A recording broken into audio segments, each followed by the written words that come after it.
Good afternoon, everyone. My name is Brian Whalen, and I appreciate you joining me this afternoon. I'm here to report on a case study I just completed on a patient who was 14 years old named Jane.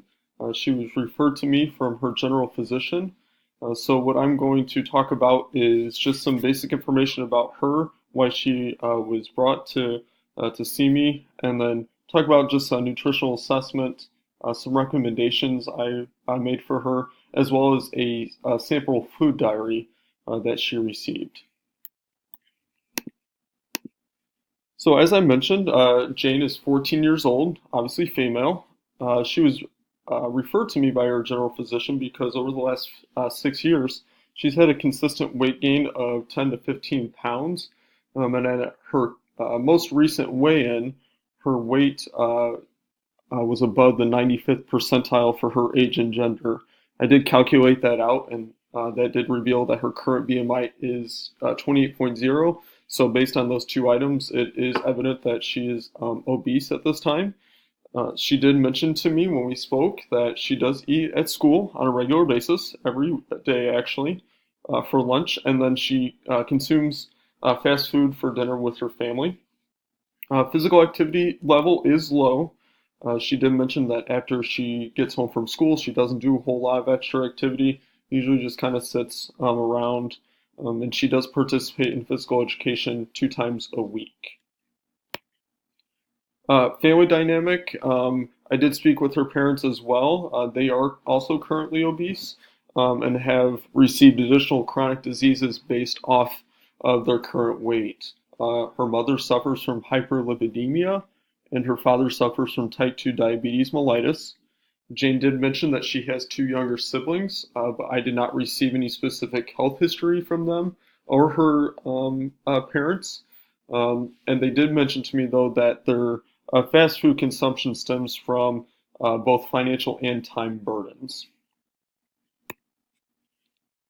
So before I go into detail about the nutrition assessment, I did calculate the Jane's dietary reference intake. This was based off her height, weight, and age. For carbohydrates, it's recommended she consume 252 to 363 grams. Fiber is 26 grams. Protein is 59 grams. And then fat was 62 to 87 grams. And obviously, with that fat number, it's good that she consume um, monounsaturated and polyunsaturated in that fats, and that she limits her saturated fat intake. She did provide to me a 3-day food diary, and based off that diary, it was evident that she consumed a diet high in sodium, carbohydrates, added sugar, and fat. I'm going to kind of focus in on a few of these elements here right now. So, one of the kind of alarming things that I noticed was her added sugar intake. Uh, she does consume Coca-Cola on a regular basis, and if it's not Coke, then she does have sweet tea as well. I did not mention on here, but she does add sugar to her coffee.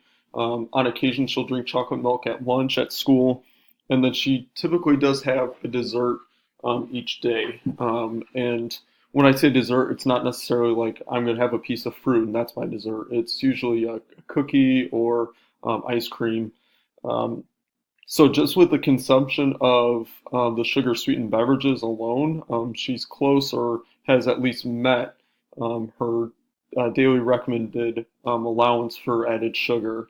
And that's evident in her lab results. Her fasting glucose level was 116, where the recommended range is between 95 and 110. Um, Due to her father having type 2 diabetes mellitus, and based off this lab level, this does increase her risk to also receive type 2 diabetes mellitus. Um, so it definitely needs to kind of be reversed so that we can not only lower that risk, but also kind of get her back into a healthy weight range. Additionally, her sodium intake was also it was within the recommended range. The lab results showed 141, where it needs to be recommended 136 to 145. But a lot of the foods that she was consuming on a regular basis were highly processed, And also the regular consumption of fast food was also alarming. So she's definitely needing to limit her sodium intake as well. And then finally, her fat intake. A lot of the foods that she was consuming were actually high in saturated fats, which I mentioned before that if she is going to be consuming fat, it should come from heart healthy monounsaturated and polyunsaturated fats, because obviously with a consistent consumption of saturated fats, it does increase her risk for higher cholesterol levels, which can impact so many different facets of the body, but also increase her risk for a variety of different diseases. So I talked with Jane about this a little bit. I also wanted to provide some recommendations for her. One of the first things I mentioned to her was to just begin making small changes that can have a big impact. Um, One of those recommendations was to have a piece of fruit instead of a cookie. If you are going to kind of have a dessert, maybe have a piece of fruit at lunch and then, maybe have a cookie, for dinner, or kind of treat fruit as your dessert, kind of have that mindset going into it. She did have a couple of slices of pizza at lunch at one point, so I made the reference or the recommendation to maybe only have one slice of pizza and to kind of fulfill that need for the other slice, add a side salad. That way she's incorporating vegetables and she's also getting to enjoy some of the food that she likes as well. I tried to stress to her that when it comes to having a healthy diet, it's all about balance and it's all about kind of incorporating all foods, including foods that you like that might not be the most healthy, but kind of having that moderation in mind and then also balancing it with other healthy food options.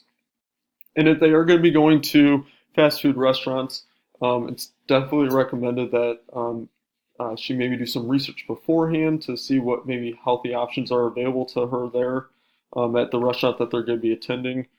Uh, that she could choose a grilled chicken sandwich over hamburger, water over soda, and then I didn't put it on here, but I did mention to her, even having apples over or apple slices over fries would be another option as well. And then for the recommendation for her family, not specifically Jane, but I recommended that they reach out to see if they'd be eligible for SNAP. This would not only provide some much needed flexibility in terms of financial assistance for getting groceries, but it would also limit the amount of times that they could go consume fast foods restaurants as well.